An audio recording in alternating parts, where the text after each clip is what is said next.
Welcome to another episode of Live AP Biology Review with Mr. W. It's great to be here.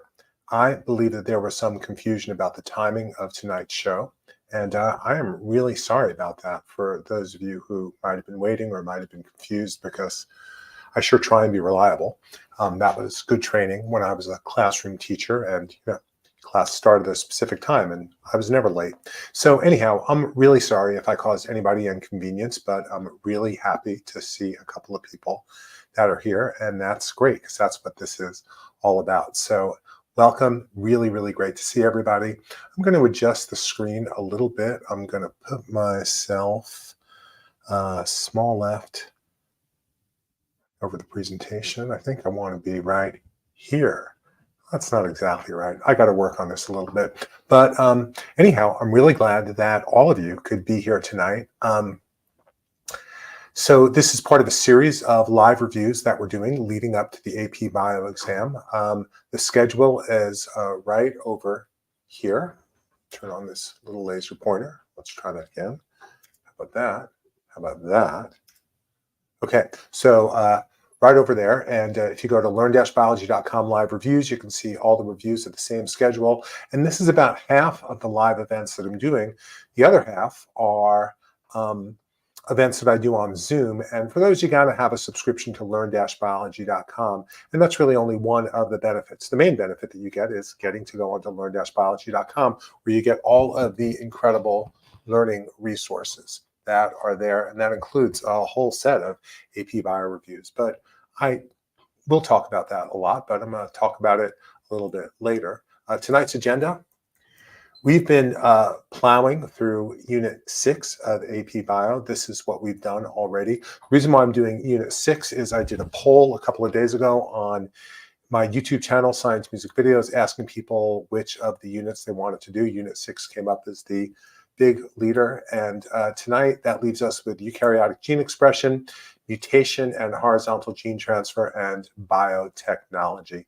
And by the way, if you ever wanted to have me do a show on a specific topic, just leave a comment. You could comment right now live. You can leave a comment on the show. You could go to the Science Music Videos channel. I read my comments, so you could contact me in that way. Or I'm mr.w at learn-biology.com. You can always reach me that way too. So anyhow, here's the agenda for tonight. To introduce myself, for those of you who might be new, I'm Glenn Wolkenfeld, also known as Mr. W. I'm a recently retired AP biology teacher. I love teaching biology, biology. So even in my post-classroom days, I'm continuing to do it kind of more than ever. And when I taught AP biology, I had significant success teaching kids how to succeed on the AP Bio exam. And really, that was just an outgrowth of the fact that I love biology and I taught my students to love it and understand it well too. A big part of my success, though, had to do with the fact that I created the learn-biology.com website as a textbook alternative. I got really sick of textbooks and felt like they weren't effective at getting my students to do the kind of deep thinking and interaction with knowledge that I wanted them to do. So I wrote learn-biology.com. I also wrote the Biomania AP Bio App, and I think that was a big chunk of the success that I was able to experience. And I want to encourage you to do both. If you go to learn-biology.com/AP Biology, you can sign up for a monthly subscription. Because we're almost at the AP Bio exam, that means that's going to be your total cost probably for the year, because unless you really want to continue with it, you'll probably want to cancel at the end of the month. And that means your total cost for all of these resources will be $24.95. And it's by far the best way to study for AP Bio because it's interactive and it gives you feedback, even better than these live shows. So, and you get Biomania free. If you sign up for a subscription, you get automatic access to the Biomania AP Bio App, which I think is unparalleled in terms of putting AP Biology in your pocket. It's got flashcards, it's got quizzes, it's got FRQs, it's got games that are called tap challenges, multiple choice, everything. So one thing that I want to totally encourage you to do, if you haven't done it already, download my checklist. It's at apbiosuccess.com. and I sort of promote that in 2 videos that you can easily find if you go to Science Music Videos and just look under most recent. But one actually walks you through how to use the checklist. So let's get started. I am going to move myself a little bit over to the left. I think not that. No, that's too small. I want to be here. No, I got this. I got this. It's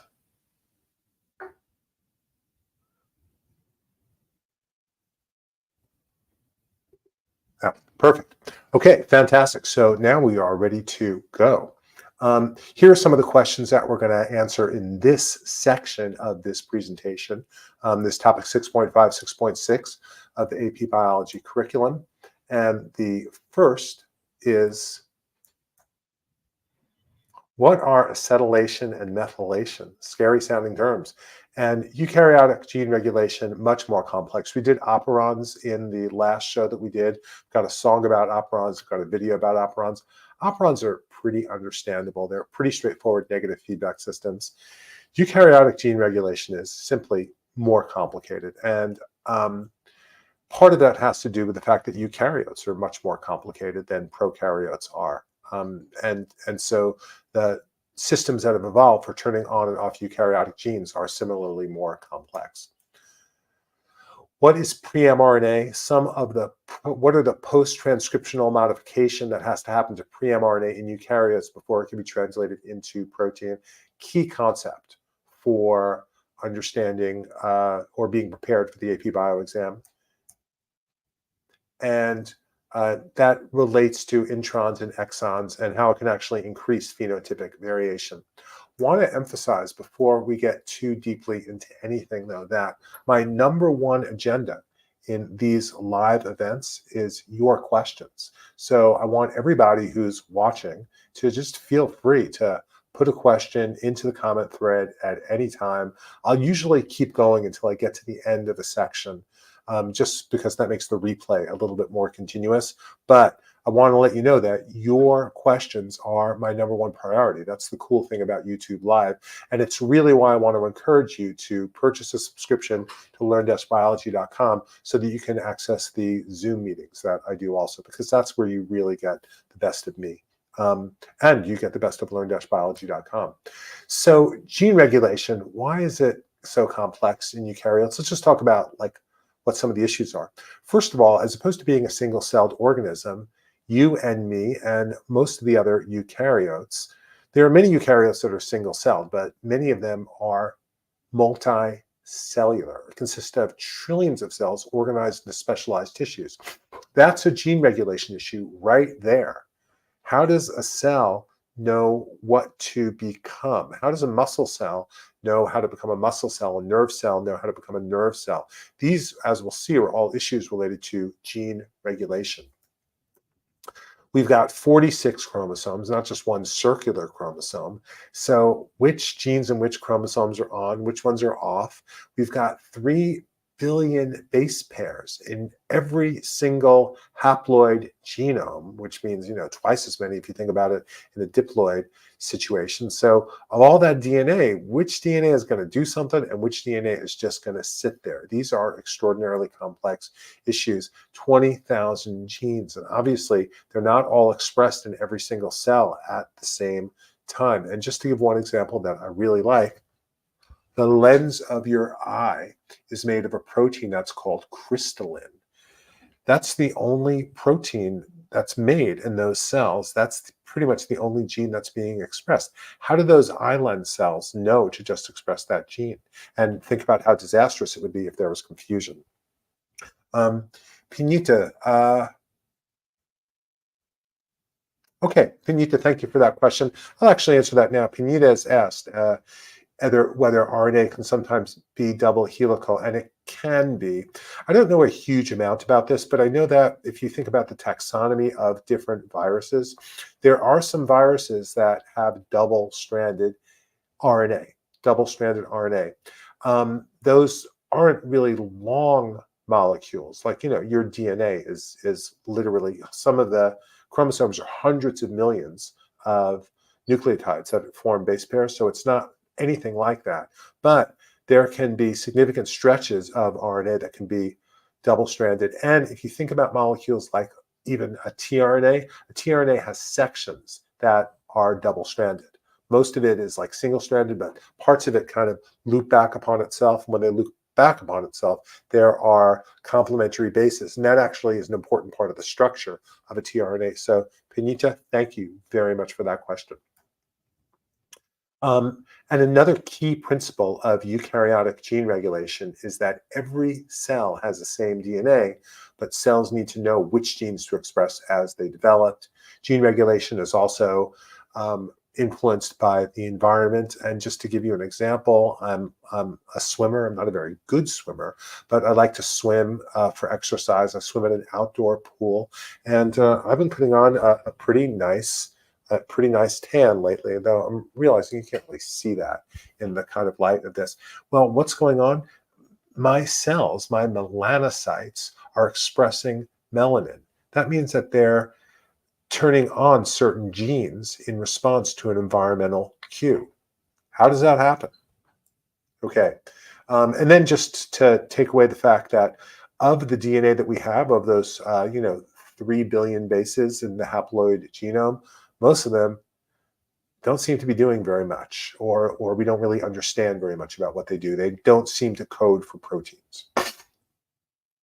Okay, so let's talk about something that's important. Our genes are discontinuous. Eukaryotic genes are discontinuous. So we talked about the structure of genes when we talked about transcription. Every gene in a eukaryote, like a prokaryote, starts with a promoter, though we'll see that it's more complex in eukaryotes. And then there are exons, and then there's other stuff. Exons are sequences that wind up being expressed as proteins. In other words, they are DNA triplets that become DNA codons that code for certain strings of amino acid. But in between, we have these sequences of DNA that are not coding. They're called introns. Exon stands for expressed sequences. Introns are intervening sequences. They're transcribed, but they're not translated. And that's because there is a system of enzymes, and really RNA enzymes, that cut out the introns before mRNA is finally made. So that's just one thing to get out right now. Now, let's talk about which genes are on and which genes are off, now that we've talked about the structure of a gene. In any cell in a multicellular organism, most of the DNA is not expressed. I just took off my glasses to show you my eyes, and I wanted you to look into my eyes and think about how much I care about how much biology you learn. But I also wanted you to think about the fact that all of us have an eye lens, and the eye lens is just expressing this one protein called crystallin, like crystal with an IN at the end. All the other genes, all those other 20,000 genes, are just not expressed. Just that one gene that has the code for crystallin is expressed. So how is that? One way is through what's called DNA packaging. So here's one level of that control. There are chemicals that can be attached to DNA, or the proteins that DNA is wrapped around. And one of those chemicals is a methyl group, a carbon with 3 hydrogens attached to it. If a methyl group is attached to DNA, in general, that DNA is not available for transcription. On the other hand, if the DNA is not methylated, and if on top of that there are what are called acetyl groups that are attached to proteins that are called histones. I know I'm throwing a lot of terminology at you. Well, these histones are proteins that DNA is wrapped around. If those histones have an acetyl group attached to it, then the gene tends to be expressed. Why? Because the DNA tends to be loosely packed. And that means that RNA polymerase can get in there and transcribe. So those are all bullet points that I've already talked about. All right, now that relates to a field called epigenetics. Epigenetics isn't a term that was even in the books when I studied biology, but as you might guess from my age, that was a long time ago. Epigenetics is a level above um, genetics. I'm trying to think of other words that use epi, and all I can think of is epiphenomenon, and that's like a term from philosophy, so it's not so useful. Epigenetics, I'll read the definition. These are changes in DNA expression that involve reversible chemical modifications of DNA or modifications of DNA packaging, but not changes in the sequence of nucleotides. In other words, we haven't really talked about mutation yet, but these are not mutations. These are just at a level involving the packaging of the DNA or reversible chemical modifications. I just talked about acetylation and methylation. That's epigenetics. I just talked about the fact that the lens in my eye is only expressing one protein. That's epigenetics. There isn't anything special about the DNA in the lens of my eye. All the DNA in my body is there, all the DNA that's in every cell, but only certain genes are being expressed. Epigenetics is responsible for the differentiation of tissues during development. In other words, huge slots of DNA is tightly wrapped up so it can't be expressed. It's methylated so it can't be expressed. A tiny portion is acetylated so it can be expressed. And that is why muscle cells do muscle cell kinds of things, because they're expressing muscle cell genes, and nerve cells do nerve cell kinds of things because they're expressing nerve cell genes. A fascinating thing. I'm not going to talk about it much more. You should look it up and learn about it because it's completely mind-blowing. And if your mind isn't blown by this, it should be. There's evidence that these changes can be transmitted from generation to generation. It's almost as if there's a kind of genetic memory that goes from one generation to the next.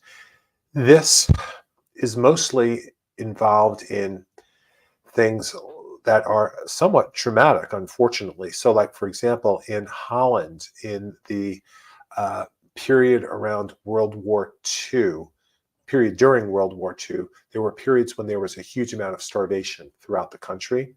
Women who were pregnant at that time who experienced starvation had changes that affected the eating patterns of their offspring. There were like increased rates of obesity or decreased rates of obesity. I'm not going to get all the details right, but all the details are available on learn-biology.com. And again, just like type in epigenetics. Don't do it now because you're listening to me, and it'll blow your mind. And it should, because biology, it's the coolest. That's why I love teaching about it. What's the connection between epigenetics, cell differentiation, and gene expression? Super important. This is like something you should say to yourself at night. All cells in the same organism are genomically equivalent. There is an exception to that, and those are your gametes.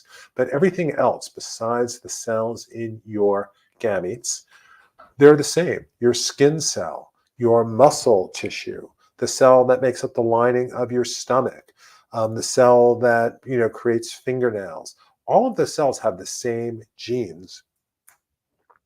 They're different because they're expressing different genes. And that makes sense. All cells start out from the same zygote. You started life as a single fertilized egg.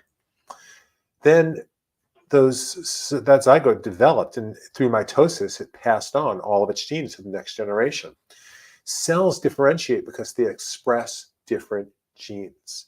And I have a Unit 6 video that you can find on my Science Music Videos YouTube channel. And of course, I have tutorials about this on learn-biology.com. But if you don't want to do that, then just take a screenshot of this slide.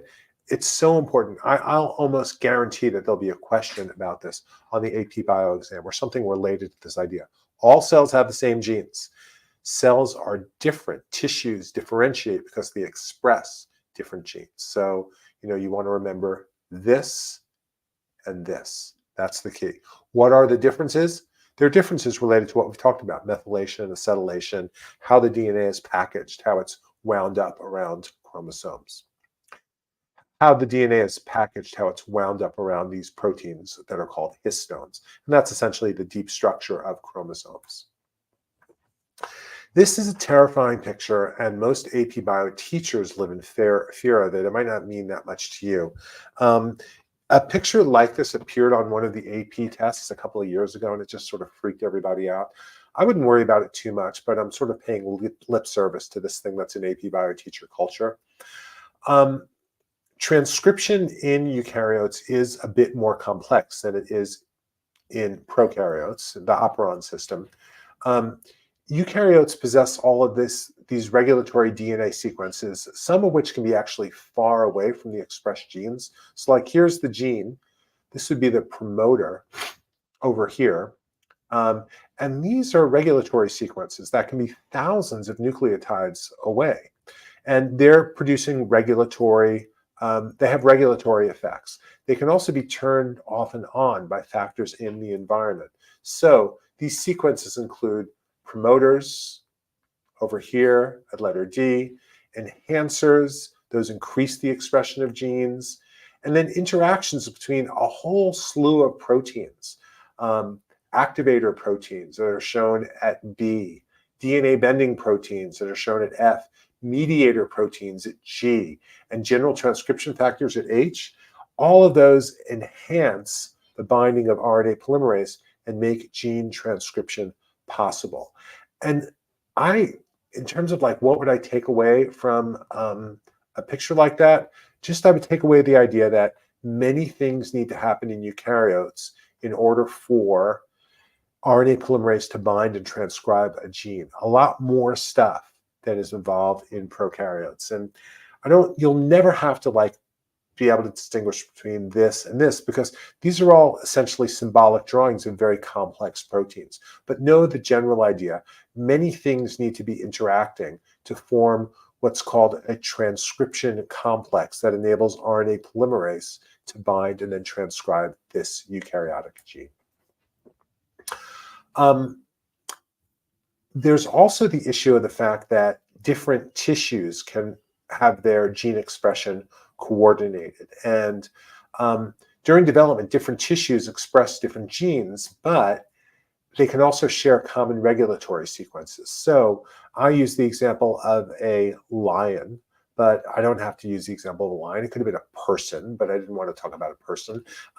If you think about a male lion, there are so many different parts of a male lion's development that's determined by the receipt of testosterone in those tissues. And basically what that means is that testosterone is diffusing into cells and it's binding with cytoplasmic receptors. Those cytoplasmic receptors are coded for by genes. So in other words, somewhere in the DNA of those cells,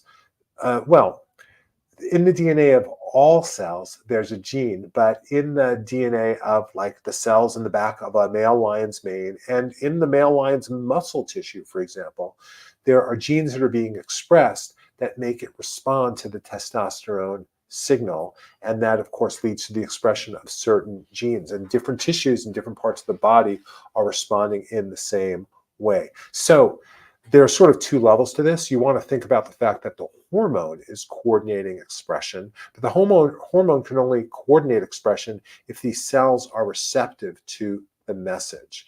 And again, on learn-biology.com, there's a whole tutorial that I have about coordinated control of gene expression. I use an example like this, but I also talk about there are these drought response elements that you'll find in plants. And if that's going over your head like that, I'm sorry. I know I'm going really quickly, but the basic idea is now's the time to knuckle down, fill in the gaps in your knowledge. If you're noticing that there's something that I'm saying that is not really resonating, then get yourself a subscription to learn-biology.com and do the work there. You'll learn so much. And this is what I just said. Okay, now, describe some of the post-transcriptional modification that has to happen to pre-mRNA in eukaryotes before it can be translated into protein. So this is what we talked about at the top of the show. In eukaryotic cells, pre-mRNA, that's over here at number 2, is what's transcribed from a protein coding gene. So here's a protein coding gene. Here are all of these elements that we talked about before that are regulatory. But here we've got the promoter, and here we've got the protein coding gene, and there are introns over here that are separating the exons. Before it can be translated, pre-mRNA has to be processed with a couple of things. The addition of a 3' poly A tail. That's what this is over here. And the excision of exons. So here's an exon. It needs to be excised. It needs to be cut out. If you can imagine a kind of molecular scissors coming on and saying, oh, you're not going to be expressed in protein. You've got to go. You're not going to be expressed as protein. You've got to go. So there are proteins that get, there are nucleotide sequences that get cut out by regulatory RNAs that actually do the cutting. And then that has to be spliced together. Splicing is like a word that comes from working with film, like back when film was a film and not like a electronic thing. We still talk about it. We still use the same terms. But like, if you can imagine like a ribbon of tape and you cut one piece, then you'd splice them together. That's splicing. So that's what happens with pre-mRNA. The introns are cut out. The remaining exons are spliced together. And then you have mRNA that's ready to be transcribed. It's ready to meet a ribosome. And if that's unfamiliar to you, I talked about that a couple of shows ago. What's the function of that 5' GTP cap over here? It protects the mRNA from breakdown by enzymes in the cytoplasm. I don't think this made it onto the slide, but I also believe it helps the mRNA wind its way out of a nuclear pore. There, I did say it. Assist the mRNA in leaving the nucleus with binding with a ribosome. And the poly-A tail makes the mRNA more stable and delays its enzymatic breakdown in the cytoplasm. mRNA is a pretty ephemeral molecule, and that means it doesn't last for very long. It gets into the cytoplasm and various enzymes start to go at it, and that's actually part of the life of mRNA. It needs to be expressed, but just for a certain period of time. It doesn't just stay in the cytoplasm forever. If the protein is going to be made in high volume, then what the cell will do is it'll express more copies of that mRNA. So, talking really fast, not seeing any questions, stop me at any time, because really this is all about you and your learning. And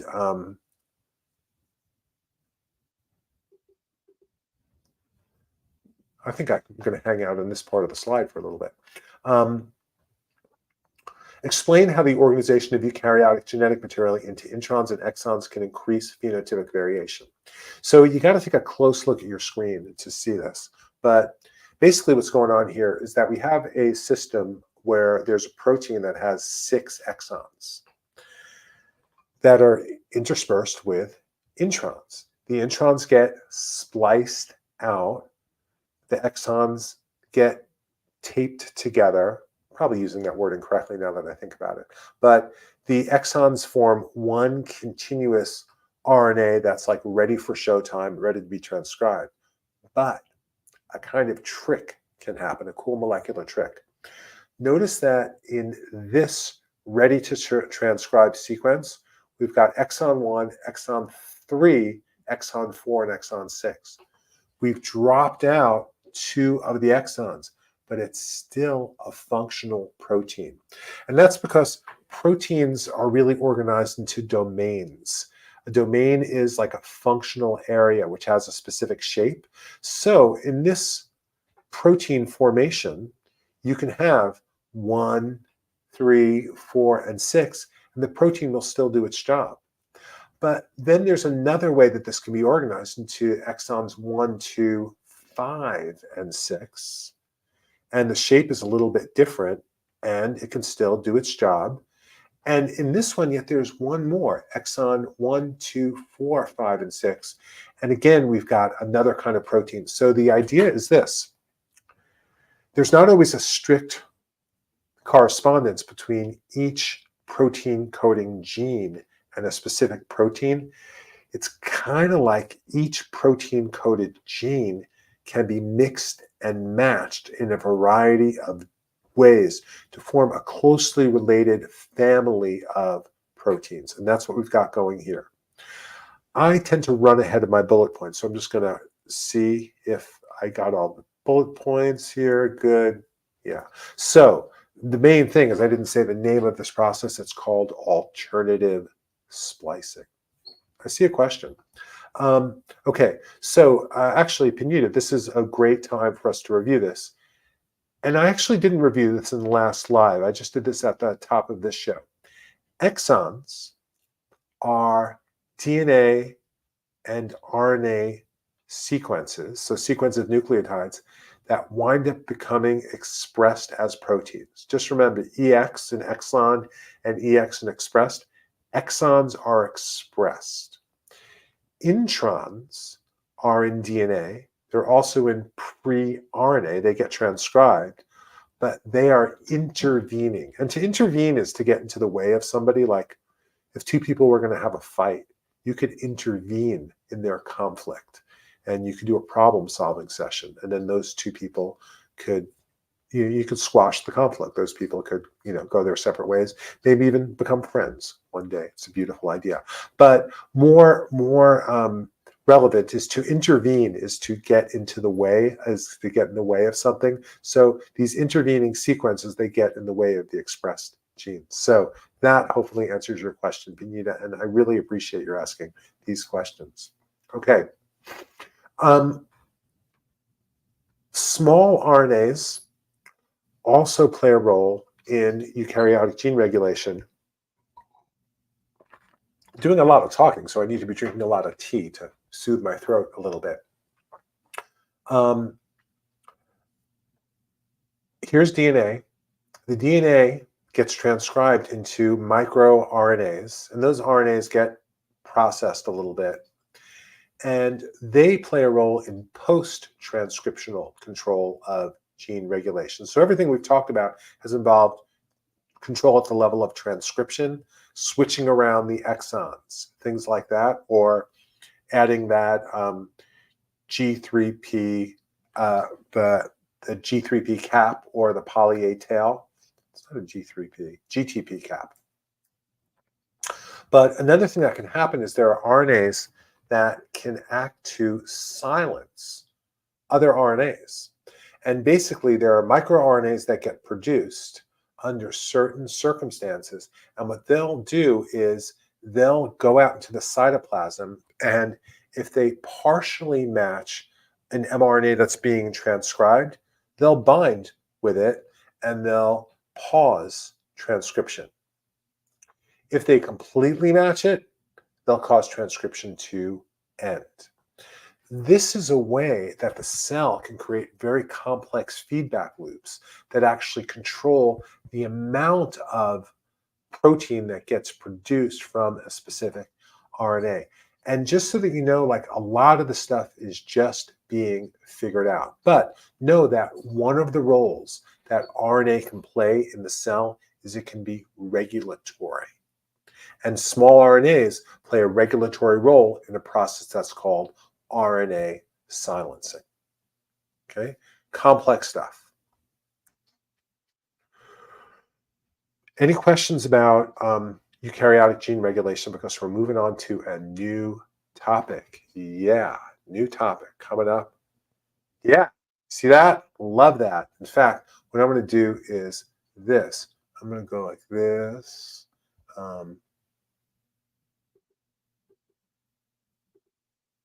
No. New topic. Yay! New topic. Fantastic. Okay, that was fun. Let's go back over here. Okay. So mutation. Oh, I need to get out of there. It's a bad spot for me to be in. I got to be here. No, I got to be here. Which one?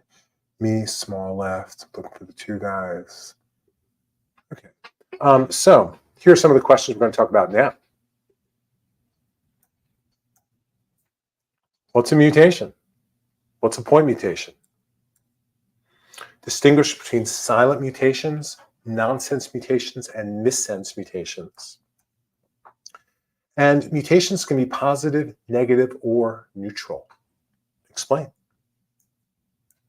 Just so everybody knows, I can already tell by the passage of time that we're going to do this topic, and then we're probably not going to get to biotechnology tonight. But what we'll do is we'll do this for about 10 more minutes, and then we'll do some multiple choice practice, because I know that's a big favorite among the people who participate in these live shows.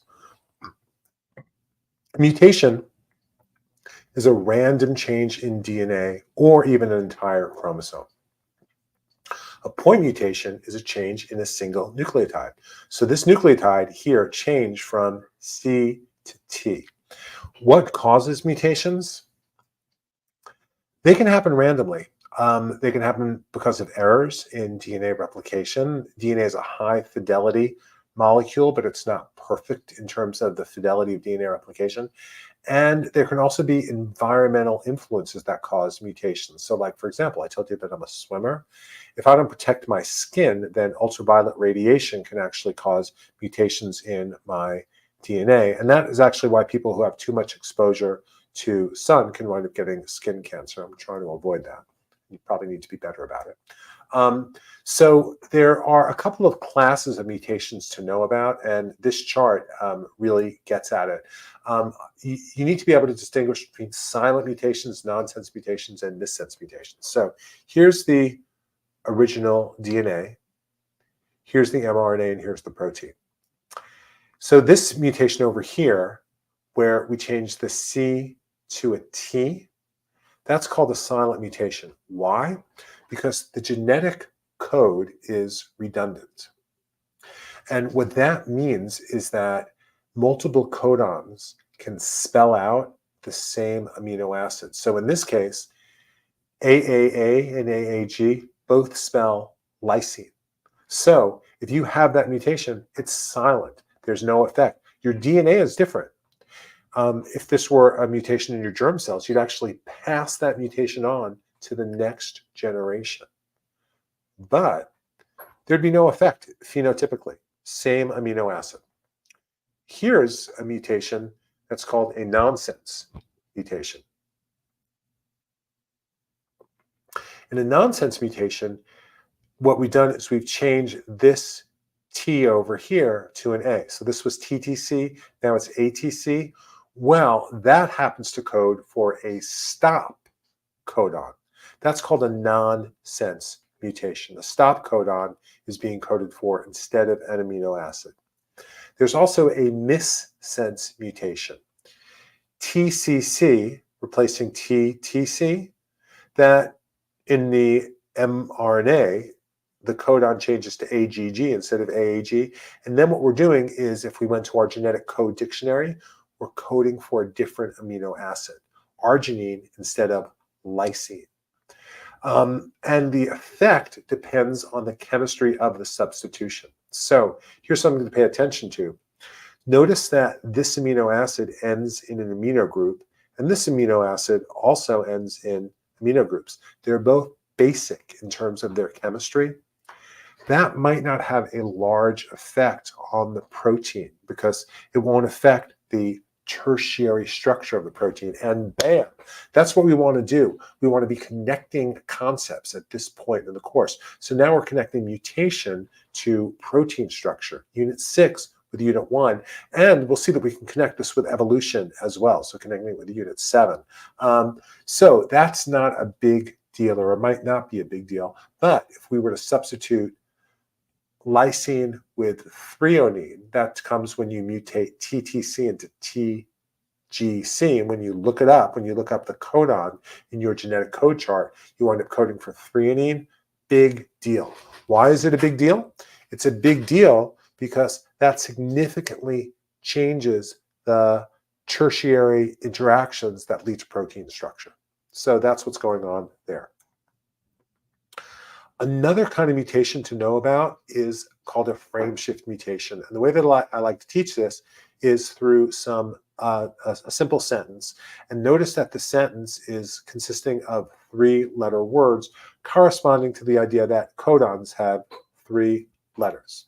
So the cat ate the rat. That's the gene, right? Well, if we do a substitution and we change it to the kit ate the rat, you think, oh, this person, they can't spell really well, but I get what they were talking about. They were talking about a cat. But if we deleted what are we deleting? We're deleting this T over here. Is that what we're doing? We're deleting one of the letters. THECAT, THEC. Oh, we're deleting this A over here. Okay, so we're just deleting it, like we're sticking our cursor over here, we're hitting the delete key. But because this is DNA makes RNA makes protein, because this is DNA triplet goes to RNA codon, goes to a tRNA anticodon, you know, the whole system of transcription and translation. If you cut out one letter, you shift the reading frame, and that makes the whole thing nonsense.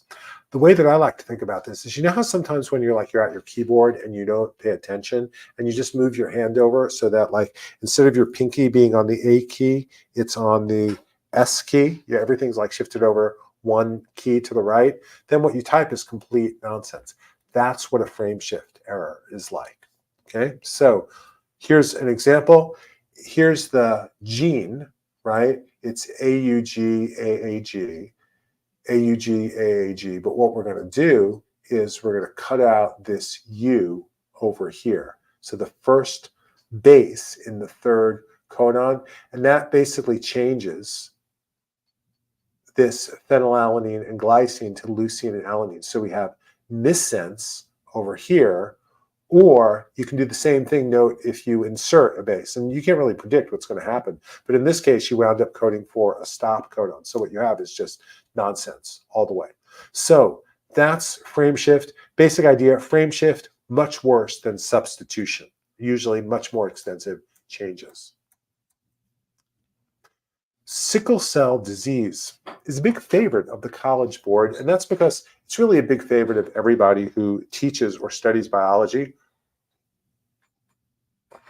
It's one of the first diseases that was well understood on a molecular level, and I'm wondering if I can stay over there in the corner. Yeah, it's not too bad.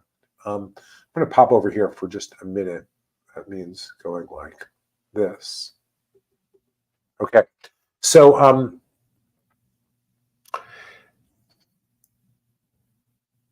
hemoglobin is the protein that carries oxygen. Sickle cell anemia is a genetic disease involving hemoglobin. Sickle cell disease is the most common genetic disease in Americans of African descent.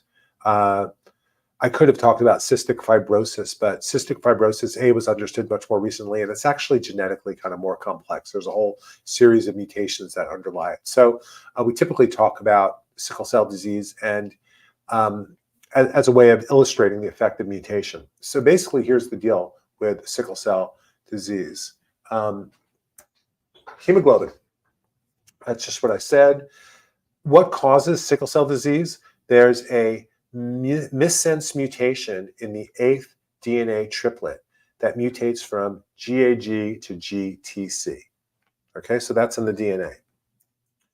That, when you translate it into RNA and you look it up in your genetic code dictionary, that causes valine, which is nonpolar, to substitute for glutamic acid.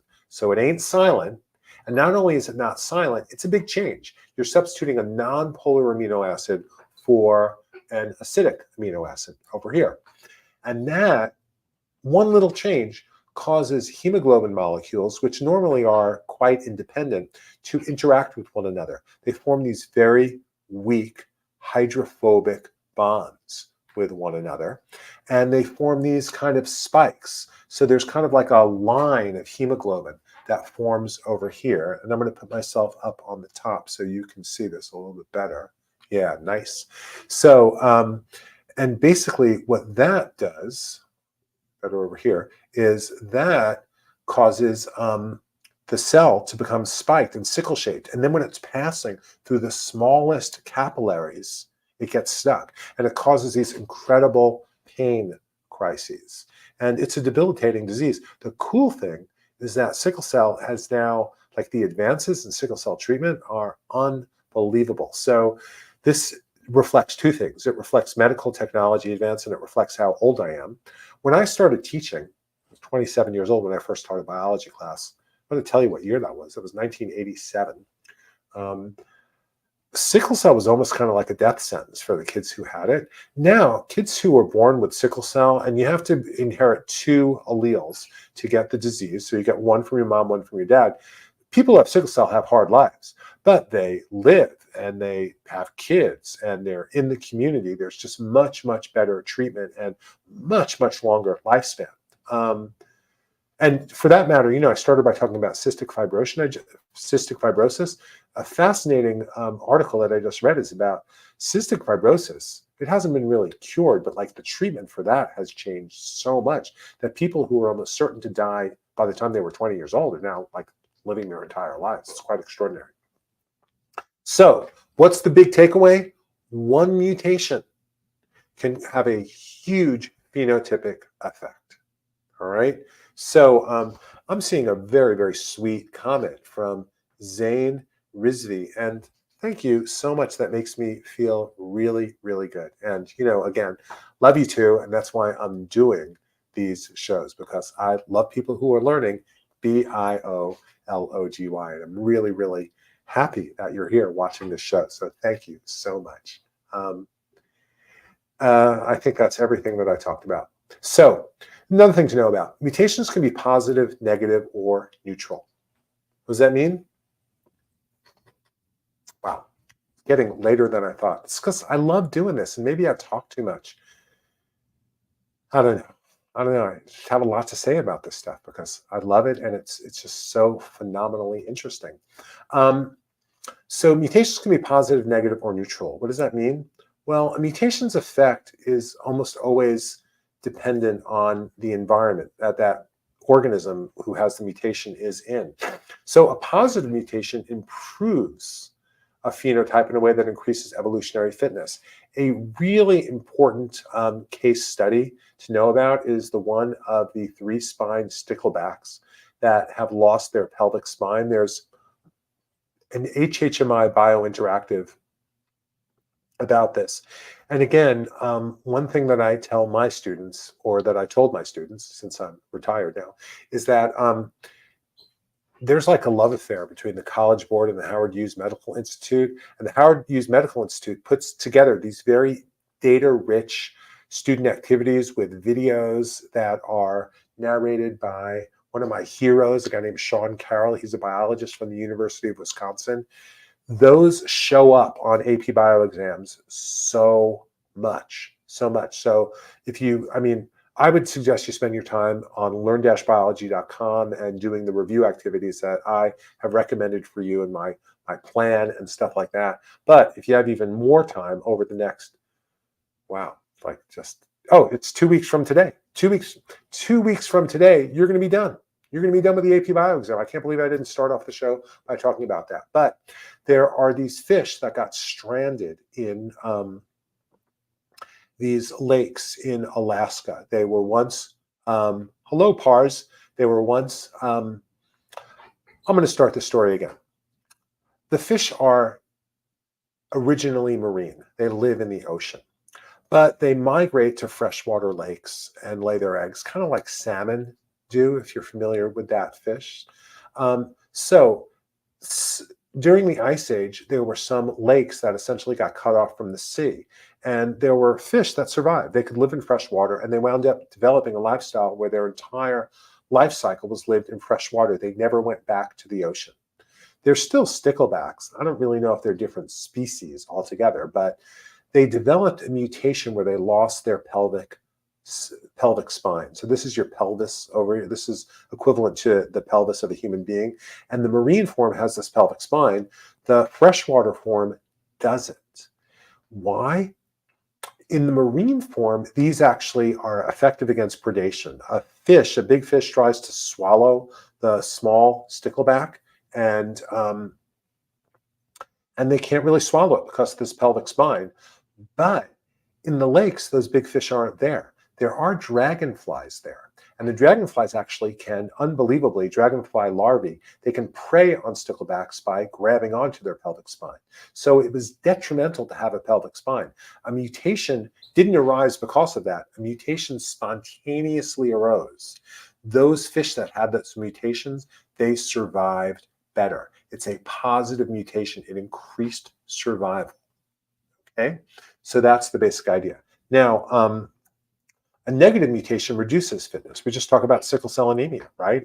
It reduces fitness. It reduces lifespan.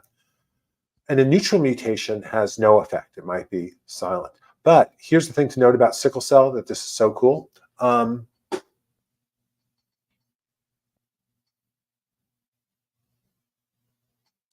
just got distracted by a comment. Pars, I'm going to respond to your comment in a second.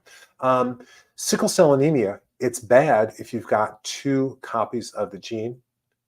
You have full-blown sickle cell anemia. But if you inherit just 1 copy of the gene, then you have increased survival to malaria, which is a blood-borne parasite carried by mosquitoes. And it doesn't help you with the mosquitoes, but it helps you with the malaria parasite, which infects your red blood cells. If you have 1 copy of the gene, then the parasite can't live in your red blood cells quite as well. And so it's protective. So having 1 copy of the gene is protective. So is sickle cell anemia negative? Yes, in homozygotes. No, in heterozygotes. In heterozygotes, it increases survival. So phenomenal biology, so cool. Pars, you're right, sir, but can I possibly finish the course you have prepared for us? Isn't it too long? No, Pars, that's not the way to think about it. In fact, I'm going to show you right now because I think we're at the end. I'm just going to do one more slide and then I'm directly going to suggest this. And Pineda is actually saying exactly right. You don't have to do all the things on the website. It's going to help you with what you don't understand. That's exactly right. So mutations are important. Mutations are the raw material that evolution acts upon. It makes evolution a creative process that results in adaptation.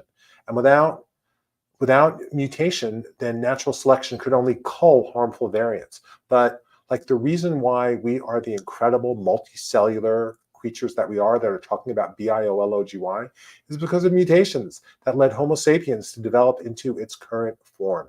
And again, if you ever get depressed about anything, just think about this fact. You are a winner. You are the descendant of generation after generation after generation of winners, survivors. If any of your ancestors had died before they reproduced, you wouldn't be here. Right? So you have a line that goes back 4 billion years ago, right to some cell that crawled out of some hydrothermal vent. And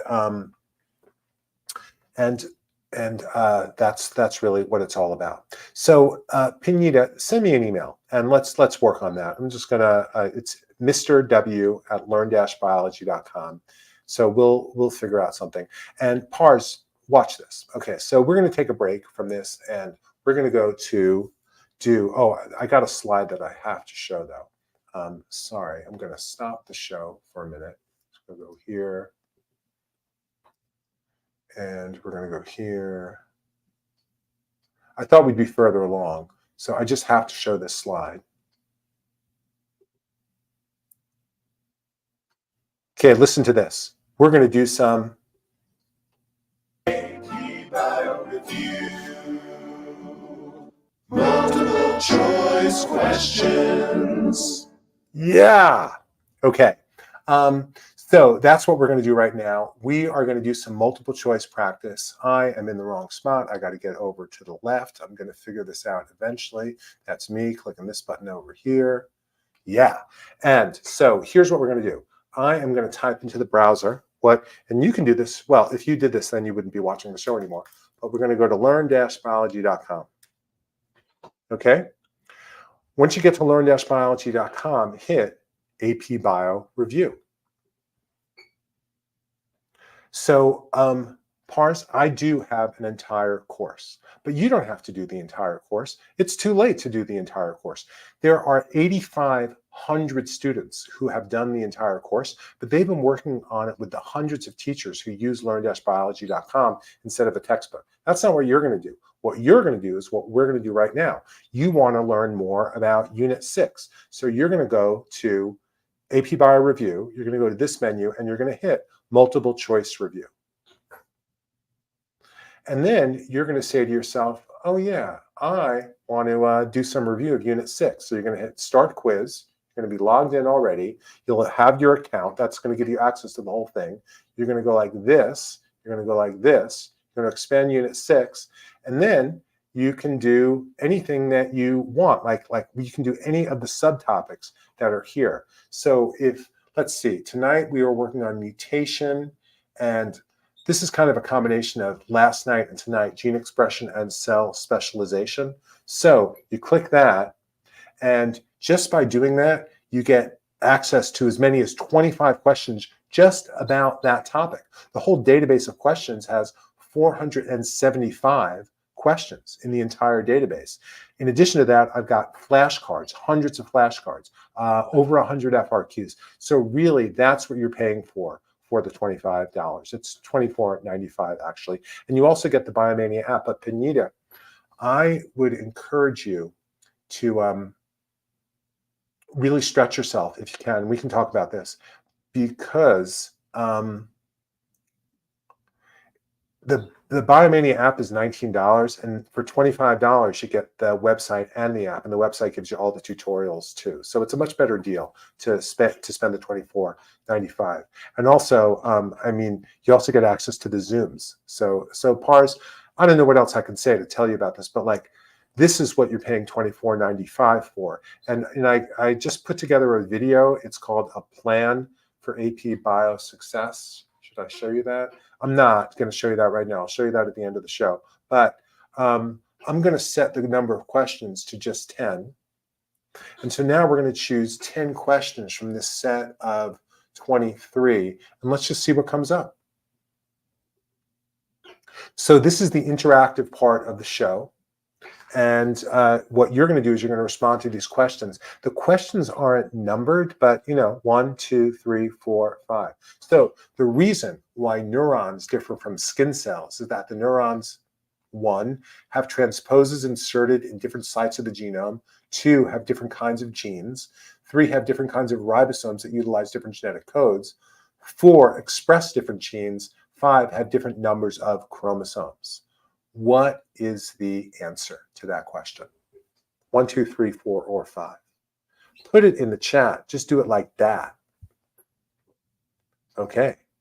And I'm seeing Lily, who is a learn-biology.com subscriber, who gets to go to Zoom sessions.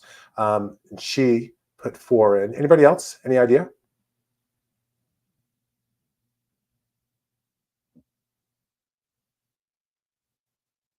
I want to see one more person answer. Pars, how about you? And Pars? D? Okay. So listen, you guys got it right. Zane, how about you? Zane, what's the answer? Arib, I haven't heard anything from you. Fantastic. Okay, everybody's putting in 4. 4 is the answer. But I just want to show you, because part of what I'm trying to do is convince some of you to sign on to learn-biology.com. Let's say that you got confused and you said have different kinds of genes. You get feedback like this. This question is about genomic equivalence, a fundamental principle of eukaryotic development. The main thing to remember is that all cells in a multicellular organism have the same genes.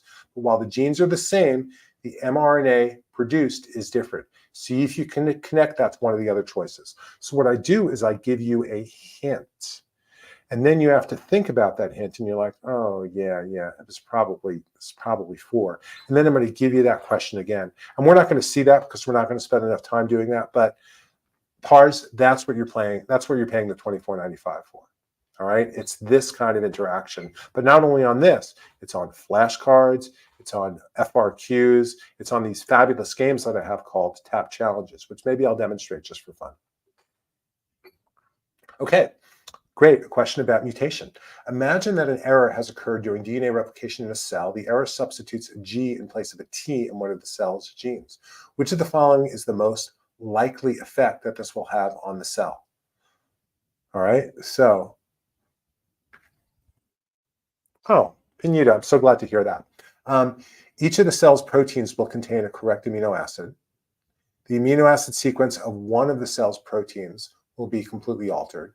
One amino acid will be missing from one of the cell's proteins, or one of the cell's proteins might contain an incorrect amino acid. 1, 2, 3, or 4. 1, 2, 3, 4. I'm kind of running out of languages here. What is the answer? 1, 2, 3, or 4? Let's just do it in English.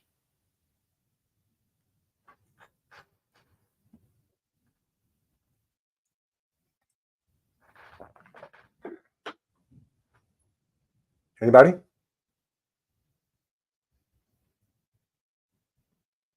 Okay, we've got a 2. Anybody else? Bora Lily, fantastic to have you here. Bora Lily saying 4. Lily Cobb is saying 4. Okay, all right, so let's think about it. This is a substitution error in one cell. So a substitution can be silent, or it can be a missense, or it can be, it could be silent, or it could be a missense, and we don't know what kind it would be, but it is going to be number 4. Fantastic. Or are we going to get fantastic? Yes, there we go. The fireworks show. Way to go. I hope that makes everybody really happy. Okay, so holy cow. So if people can indulge me for just a sec, I want to show people something really fun. If you go, I should make these more easily accessible, but if you go to courses, AP Bio version 2.0, we have these click-on challenges. So like I have a click-on challenge about eukaryotic gene regulation. So I just want to show you what I did. I didn't do AP Bio Review. I went to courses. Oh, you can do this in AP Bio Review. AP Bio Review, you can do these cumulative click-on challenges. Okay, so this is units 5 through 8. So we're going to start the quiz, but we're going to choose again. So we're going to unselect, we're going to select, and we just want to do eukaryotic gene regulation right over there. So I'm clicking, begin practice. And if you do this, do it on the app. So like get a subscription and then do it on the app, because the app has sound effects and it's much more fun gameplay. And there are only 8 questions. So getting questions from the quiz card server. So regulatory switches. The letter for a gene that codes for a protein or an RNA. So what you do in this case is you click on the right answer. So tell me what to click on. Should I click on A, B, C, D, or E? The letter for the gene that codes for a protein. What should I click on, folks? The clock is ticking.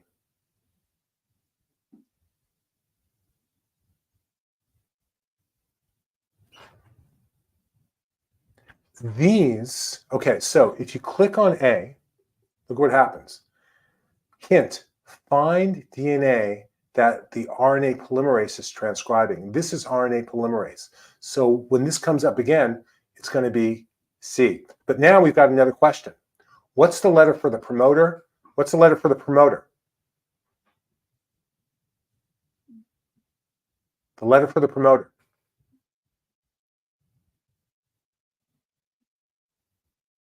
Anybody? What's the letter for the promoter? Maxime, I really appreciate you participating.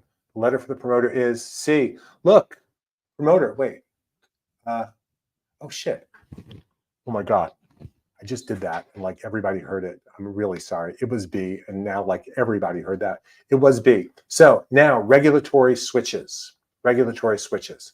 So now I'm going to show you what happens if you get one right. That's A.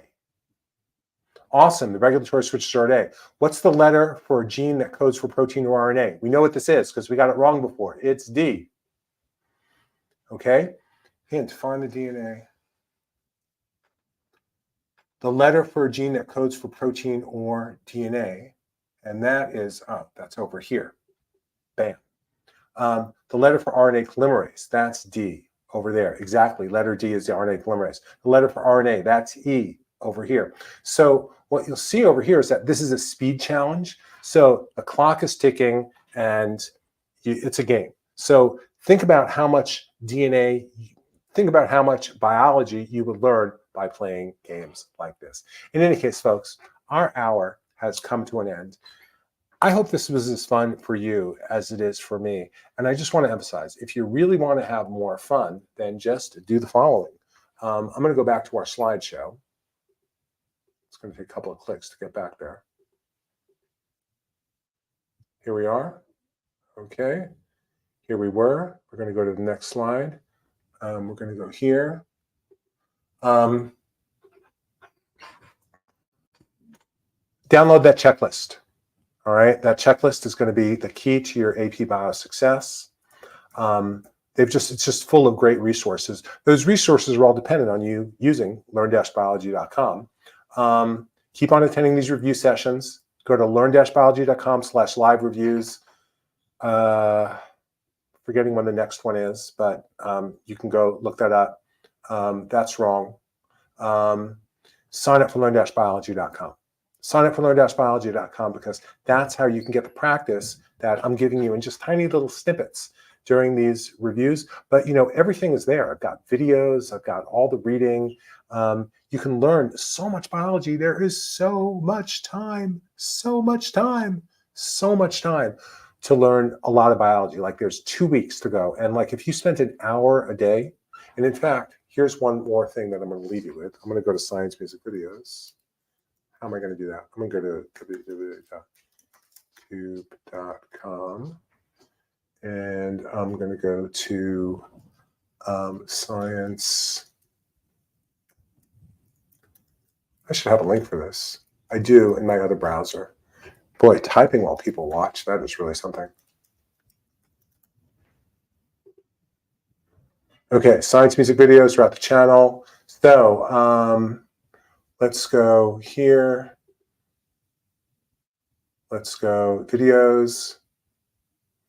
Let's go to, okay, so you see this? I got a no-cram study plan for crushing the AP Bio exam. And I just want you to watch that video. I want you to download the checklist. I want you to use learn-biology.com because you know what I want? I want you to do well. Maxime, I am pretty sure that my next live will be at the time because I know that I did something like, I set it for like 7 a.m. And I can't even believe that I got as many people here as were here. I want to thank you so much. It really means so much to me that you came and actually watched this. It's incredible. Like I'm practically crying. But yeah, the next one will be at the right time. Let's go to here. Let's go to Shorts Live. I don't think it's going to show up. Yeah. So the next one. 5/5/24, 7 p.m. Okay, that's the next one. And Maxime, I'll be there. But Maxime, before that, and I guess since we're doing this, I'm going to actually go there. Let's go here, and I'm going to go to live reviews.